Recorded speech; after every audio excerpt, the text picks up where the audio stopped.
The late fall air stings toes and nose, but cocoa brings feeling back to things. A gentle crackle warms the air as smoke rises into the night sky. You have your blanket and the cover of the trees. All is well here, friend. So rest, let my words guide you through uncertainty in this glade of games. I thought I'd start you off with a rhyming haiku to ease you into things, but just know that not all poems have to rhyme. Most haiku, for instance, don't. Welcome to Games in the Glade, a stress-free gaming news and reviews podcast.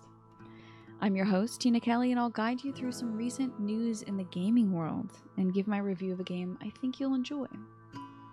Today I'll be discussing the Game Awards, the Wholesome Snack Indie Game Showcase, Undetected, a stealth action game, and the Twitch Switch app. I'll be reading your responses to last week's question about mundane games, and I'll also share with you my review of Button City. The Game Awards, presented by Jeff Keighley, is a yearly event that recognizes games and their makers for achievements in the industry. It's been running since 2014 and currently has notable folks on the board like Nintendo's Doug Bowser, Microsoft's own Phil Spencer, and Kojima Productions' own Hideo Kojima-san. By the way, a quick sidebar with some breaking news as of the day I'm recording this. Kojima Productions announced that it is launching a dedicated TV, film, and music division in LA. You can read more about that on Game Rant in Louis Magbanwa's article. I'll leave a link to that article in the description of this episode. But congrats to Kojima-san on charting new territory and bringing his unique offerings to TV, movies, and music. There are 30 categories with nominees this year at the Game Awards, but I would like to cover the nominees for 3 categories that I'm most interested in: Best Indie, Game of the Year, and Games for Impact. First up, for Best Indie, we have 12 Minutes by Luis Antonio, the time loop game with a few big names behind the characters' voices, and a big twist that stirred up some controversy this year. Death's Door is also among the Best Indie nominees, a game by Titan Souls developer Acid Nerve that I've had my eye on for a while. This action RPG has tight combat that some have compared to Dark Souls. It's your job to reap the dead in Death's Door, and you've got to work your cute little birdie wings to the bone to put these lost souls to rest. Inscription also made the list this year, and I have been playing it offline after the show for weeks, endlessly gripped by its twists and turns. Inscription is made by Daniel Mullins Games, creator of Pony Island. This mysterious deck builder meets escape room might be my game of the year in a year that is absolutely stacked with amazing titles. I'd like to talk more about Inscription on an upcoming episode, so I'll just leave it at that. Kena Bridge of Spirits is an action-adventure game driven by the story of Kena, a spirit guide who is tasked with eradicating the rot that is taking over the forest. Developed by Ember Lab, this game is absolutely stunning, although I haven't heard much buzz about it since its release. And finally, up for Best Indie is Loop Hero by 4 Quarters, another deck builder with roguelike elements. This one gripped a few of my favorite Twitch streamers for a bit, and it absolutely stole my brother's soul for a while when he and I were contending for who would get to play their game on Steam for the evening. He with Loop Hero, or I with Inscription. Each loop through Loop Hero is unique, and players must plot out which cards to lay down that will help their uncontrolled heroes survive through their journey, fight enemies, build their camp, generate resources, and topple the cruel lich that lock the world into a loop of endless suffering. Now for the title of Game of the Year. First up is Deathloop by Arcane Studios, an FPS roguelike starring Colt Vaughn. Colt must find his way through an endlessly repeating day on an island populated by cutthroats, assassins, scientists, and generally unstable people who are also going through the same endless day, all while he is hunted by another ruthless assassin, his rival, Juliana Blake. The voice cast for this one is so good that both Colt and Juliana's voice actors, Jason Kelly and Ozioma Akaga, are nominated for Best Performance. Good luck to those two in that category. Secondly, for Game of the Year, a surprising ad in my opinion, It Takes Two by Hazelight Studios. This co-op divorced parent simulator revolves around Cody and May, two humans turned into dolls by a strange spell. These two must work together to be returned to their human forms and must learn some hard lessons about what it takes to stay together. I've heard this one is really fun to play with friends, actually, despite the content. Next up, Metroid Dread by Mercury, Steam, and Nintendo. This is one of the defining titles in gaming, one that sets the expectation for Metroidvanias. This franchise is back at it again with Samus exploring the remote planet of ZDR, where she's pursued by ruthless robots. The bounty hunter becomes the hunted in this thrilling title, which I've heard is many folks' Game of the Year. Also in Game of the Year category is a dark horse that I think a lot of folks are pulling for. Psychonauts 2, the little sequel that could. Developed by Double Fine, Psychonauts 2 is a classic platforming adventure that'll take you back to the good old days of 3D platformers in its gaming feel, but a retro game this is not. With stunning graphics and tight gameplay, combined with its thoughtful exploration of the human psyche, Psychonauts 2 is a love letter to Psychonauts 1 and platformers. It's also a love letter to games and what we love most about them. I've even heard you can enjoy this one without having played the first, which would be difficult to do because the first one had a very limited run, I hear.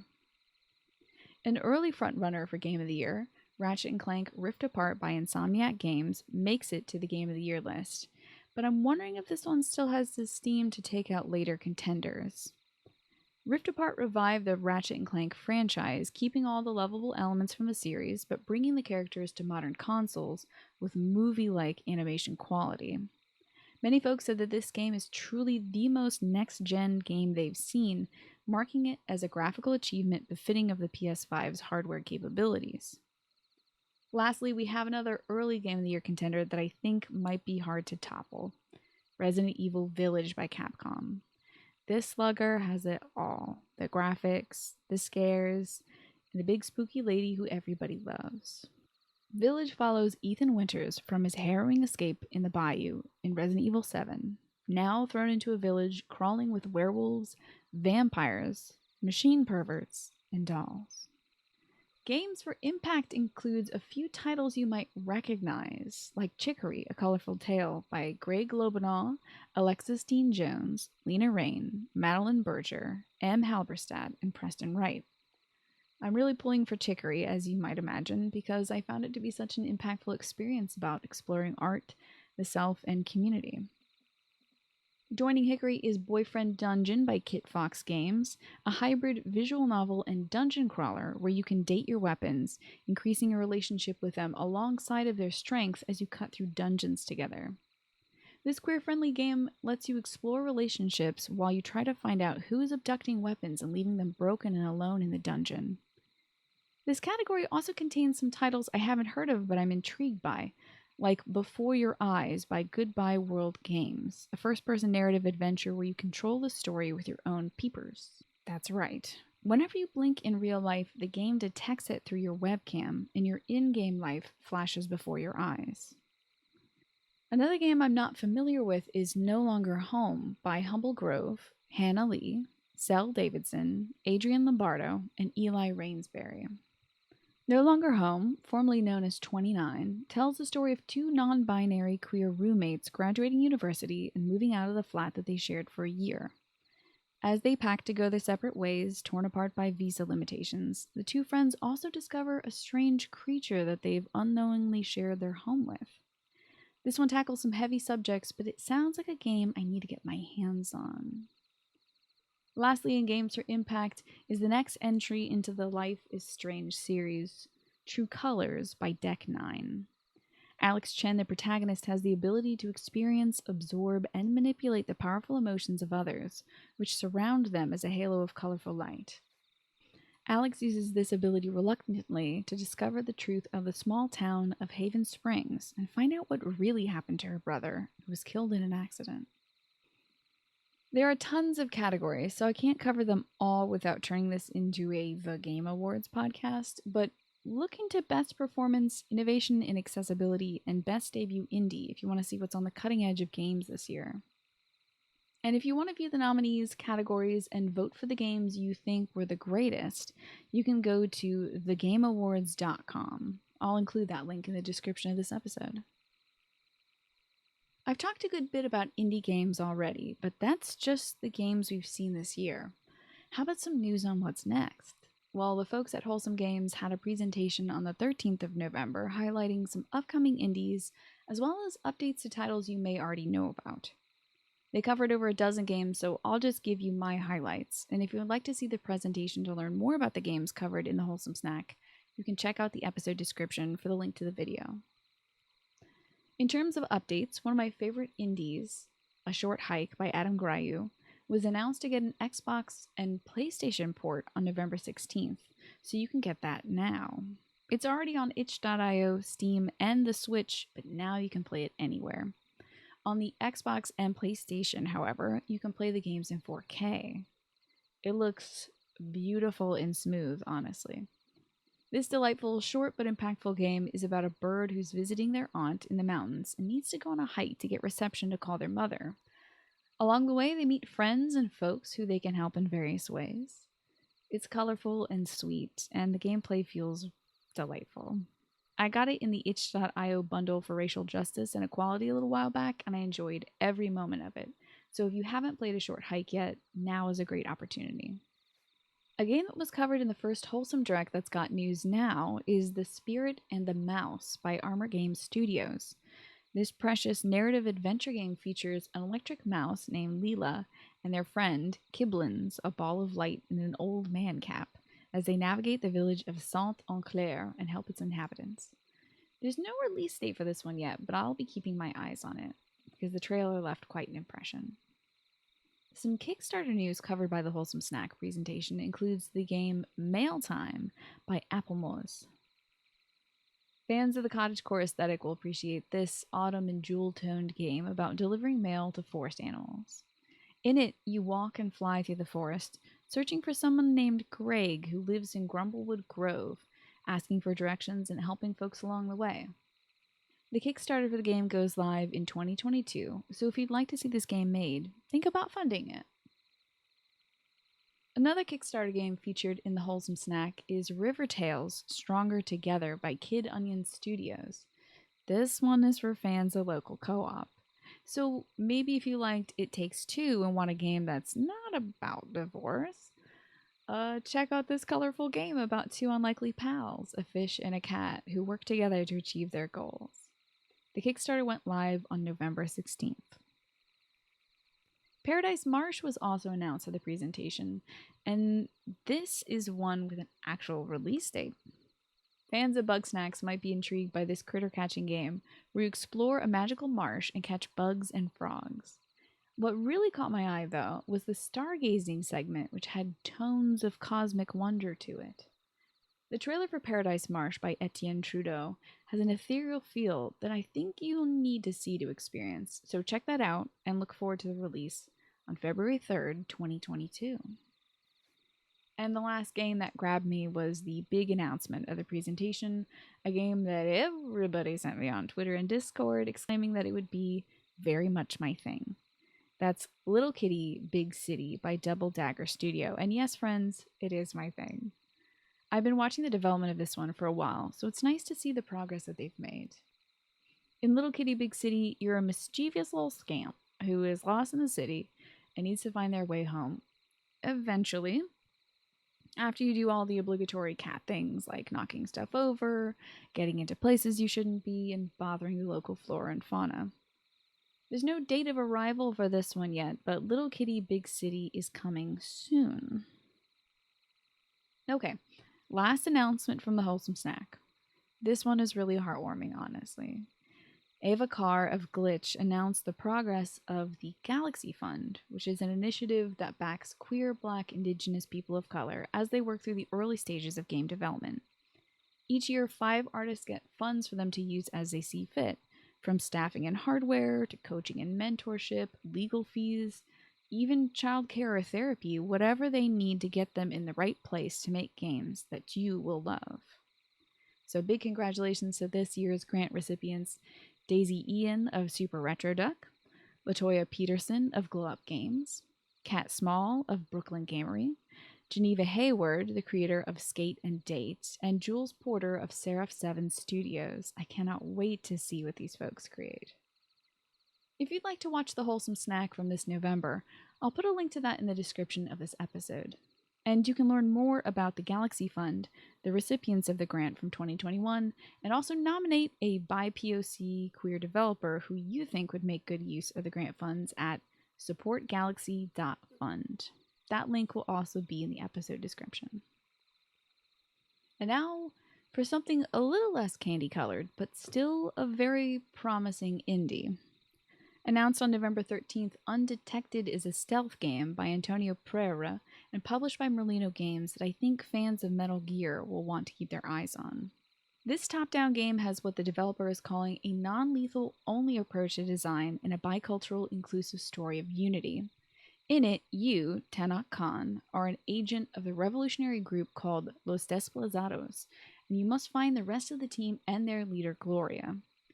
Khan's cybernetic biotechnological enhancements aid him on his quest to find the missing Desplazados without alerting SemaCorp, a company that is pitting cultures against each other for company profit. Undetected employs a visibility meter and sound detection to challenge players to sneak through the Chicxulub Perpetual Energy Station. And throughout the game, you can take down enemies and bosses with non-lethal bullets and explosives that can affect your opponents, environment, and yourself. Undetected's trailer shows off one of these options, a stink bomb that distracts a guard, while hinting at other weapons like dance and horror grenades. The trailer also showcases what I think is going to be a hugely helpful feature, a fast forward button that allows you to skip the wait times when you need a guard to pass. Undetected seems really popular among the game dev crowd that I follow, so if you want to stay hip to the trends, I would say keep an eye on this one. You can find more info at the game's Steam page, which I'll link in the episode's description, or you can go to stealthactionrevival.com. Lastly, for this episode's news, you can now watch Twitch on your Nintendo Switch, a melange of terms that is sure to cause confusion amongst my parents and others who get those two words confused. Twitch, the hub for live-streamed games and other content, put out an official free app on the Nintendo Switch that lets users search, browse, and watch streams. Though notably, there is not a built-in feature for viewing or participating in the chat function of Twitch streams. In order to chat, you'll need to scan a QR code that'll take you to chat on your phone. If you'd like to log into the app to get your personal recommendations for streams, you can enter via an 8-digit code or scan a QR code, and then voila! You're on Twitch, on your couch, your bed, or your toilet. You can't use the Twitch app to stream games to other people, but you can use it to watch your favorite streamer, it's Tina, on Twitch, or, like whoever else it is that you watch make content. Thanks to Jay Peters over at The Verge for the breakdown of the Twitch Switch app. You can read his article, Twitch is Now on the Switch, by following the link to the article I have listed in this episode's description. Hello, this is Editing Tina, and I lied, there is some more Switch news. Sorry about that. Since I'm editing this today, I thought I would sneak in some news that dropped last night. Nintendo very rarely has sales, so you're gonna flip when you hear that many of its major titles are going on sale this week, just in time for the holiday season. This year they've put out a bundle with a Nintendo Switch, Mario Kart 8 Deluxe, and a free 3-month Nintendo Switch Online individual membership. That's selling for $300, so you're shaving off $70 on the whole bundle. As for the individual games that are on sale, that includes Legend of Zelda Breath of the Wild, Legend of Zelda Link's Awakening, Super Mario Bros. U Deluxe, Super Mario Maker 2, Splatoon 2, Paper Mario The Origami King, Kirby Star Allies, Fire Emblem Three Houses, which was one of my faves that I played this year, Astral Chain, and Xenoblade Chronicles The Definitive Edition. They're all on sale for $39.99, which is a savings of $20 each. Also, this one's a biggie for me. Ring Fit Adventure is $54.99, which is $25 off. Ring Fit Adventure brought me a lot of joy last year, and it's a wonderful approach to fitness. I still have to talk to my doctor about resuming an exercise regimen, but if you've been looking for a fun way to get fit, And you want something that incorporates leg, arm, ab, yoga, and cardio workouts, I can definitely vouch for Ring Fit Adventure. The sale for all this stuff is only going to last until the 27th, which is the day after Black Friday. So hop on the sales if you've been eyeing these games but you haven't dropped the cash yet. Last episode, inspired by unpacking, I asked you all about your favorite mundane themed video games. You know, concepts that sound like things you do every day, but for some reason, when they're gamified, they hit just right. I got a few good responses to this one, including one that I'd completely forgotten about. First up, a response from Ewan, aka Slurm316. This is the one that I had forgotten about, but it fits perfectly. Ewan said that Papers, Please surprised him with how much he got into it. The concept for Papers, Please is that the player is a border agent who checks the ID documents of incoming and outgoing travelers in a country. Sounds pretty basic, but the game is quite transformative. Through your daily work, Ewan says you get a sense of the struggles these people are going through and how desperate some of them are to escape, irregardless of the risks. And on top of that, you're not just an automaton pushing papers, according to Ewan. At the end of the working day, you return home to your shoddy apartment and you have to choose between heating the home or eating. And these choices affect you and your family. The weight of all this, I think, is what makes Papers, Please compelling. It's a game I've seen a little bit of on Twitch, but I haven't played it myself, so I'll have to get to it someday. So thanks, Ewan, for that response. Another response, this time from chained_snake on Twitter, is twofold. The first mundane thing he mentions is everyone's favorite delivery simulator, Death Stranding. Now, Snake didn't say much about this, but Death Stranding is a game that consists primarily of Norman Reedus traveling across America, delivering packages to folks holed away in bunkers. I'd say that a good chunk of this game is managing your inventory, walking from place to place, setting up roads and driving on said roads, and being compensated for your labor in likes rather than money. On the face of it, it sounds rather mundane, but when people die in Death Stranding, they do become bombs, and there's also ghosts that you can only see with the help of a baby, and you throw pee at the ghost, so this one ventures a little bit away from the traditional mundane game, but still it's a very enjoyable experience. Now, the second game Snake mentioned in his response to the last episode's question is Animal Crossing New Horizons. He said that everything you do in Animal Crossing could be considered mundane or stressful in real life, but the cute art style and stress-free presentation make it immeasurably satisfying. And I wholeheartedly agree. In the Animal Crossing franchise, you're a person moving into a village of animals. As fantastic as that sounds, your first chunk of gameplay in each game is always running chores for the villagers. You may need to deliver wallpaper to an elephant, or plant some flowers outside a tanuki shop front, or write a letter to a villager letting them know that there's a sale going on right now. And as the game goes on, you sink into a rhythm. Wake up, check your mail, check your flowers, pull some weeds, check in on your animal friends and help them with their day-to-day chores, maybe redecorate your room, and generally make your world a better place. The day-to-day gameplay of Animal Crossing is mundane, but the wonder of making a haven that's meant just for you, filled with your favorite things and people and animals, is what elevates Animal Crossing above being a chore simulator. Thanks to everybody for the wonderful responses to last week's question. I loved hearing about your favorite mundane games.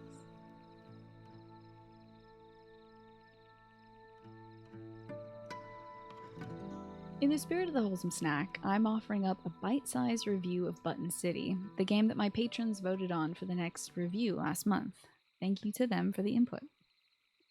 Were you excited by that new Netflix animated series, Arcane? Did it make you want to play League of Legends, the MOBA it's based on? Well, don't do that. Play GoBabots instead in Button City.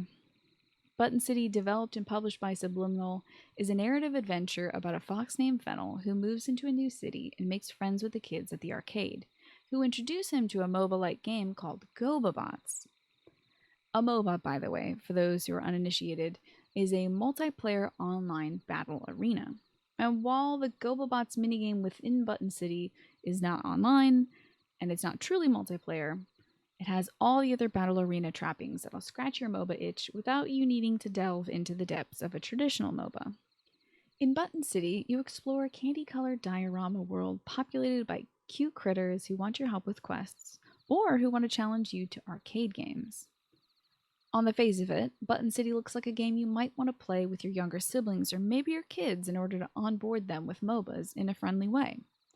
The game is brightly colored with bubbly music, which fills each cheerful diorama with a kiddie feel. You and your band of merry MOBA enthusiasts, the Fluff Puffs, take on the Tough Fluffs, a rival group of GobaBot players, as you vie for the top prize of the Golden GobaBot. You can also challenge other characters all over the city to play GobaBots with you, which I spent a lot of my time doing, more so than any of the other side quests. Button City took me, a very slow person, about 5 to 6 hours to beat the main game, though I easily could have poured a few more hours into the minigames because GobaBots controlled extremely well and was very satisfying. The main story is very straightforward. Fennel the Fox makes friends and settles into life in the new city. But a greedy businessman by the name of Mr. Pepperbottom tries to wedge his way into power by offering to buy the Button City arcade building from Mr. Button, the owner. The kids of both rival groups do everything they can to stop the sale, including selling lemonade to raise funds, impersonating Mr. Button to trick Pepperbottom into handing over the sales contract, and decorating the arcade to look like it's haunted, but to no avail. Mr. Pepperbottom will not be swayed, and worse yet, Mr. Button needs the money. This is one of the few places that the game takes a sudden swing into the real. I'm a sensitive person, so topics like illness hit me hard. My father, for example, has had more than his fair share of treatments ever since I was in high school. Well, when Mr. Button told Fennel that he needs to sell the arcade to afford a treatment for his sickness, it hit hard. And there were a few other gut punches that landed hard too, so I would recommend that if themes of serious illness or things like dementia are soft spots for you, this game might require a bit of armor to get through. Button City handles these themes well, of course. Nobody is the butt of a joke, and I don't feel that these themes are peppered in there just because. But I thought I would offer a word like that for softies like me. I was able to push through as the game never lingers long on moments like this, but sometimes the issue is unresolved. Mr. Button's treatment, however, is addressed as the community comes together to oust Mr. Pepperbottom. They don't want his ding-dang big box store to replace their fruit stands, their cafes, their libraries, their recycling center, or their convenience store. They want their small businesses to thrive, so they chuck Mr. Pepperbottom out of town. And they all vow to chip in to pay for Mr. Button's treatment so he can keep his arcade. Everyone rejoices, and the game ends happily. A note on the controls before I wrap up this snack size review. I think that Button City would be best to play on PC. I played it on the Switch, which is great for convenience, but I felt that the controls outside the GobaBots minigame were a bit slippery, and I'd have to reposition myself a few times before I can interact with some objects or doors. I also experienced a few crashes and glitches, for instance, when I was playing the lemonade minigame. I made tons of lemonade, but maybe too much lemonade, because the game black screened in the middle of loading my payout. So I would recommend the PC version of this game, which might have all the latest updates and fixes, and do try it with the keyboard and mouse for an authentic MOBA experience. Without all the salt, of course. Also, if you get motion sick at all when playing games, before you start playing Button City, access the options menu and do two things. Turn off the automatic camera rotation and set your camera rotation sensitivity down low. I had mine down to 0%, and it still was a little quick for me, but that just might be how things are configured on the Switch. I've seen Button City up on sale a few times lately, and I think it's worth the pickup for MOBA fans looking for some fun, and also for folks who enjoy the cute cartoon animal aesthetic. But don't underestimate Button City. It may look cute, but there's some heft to its themes.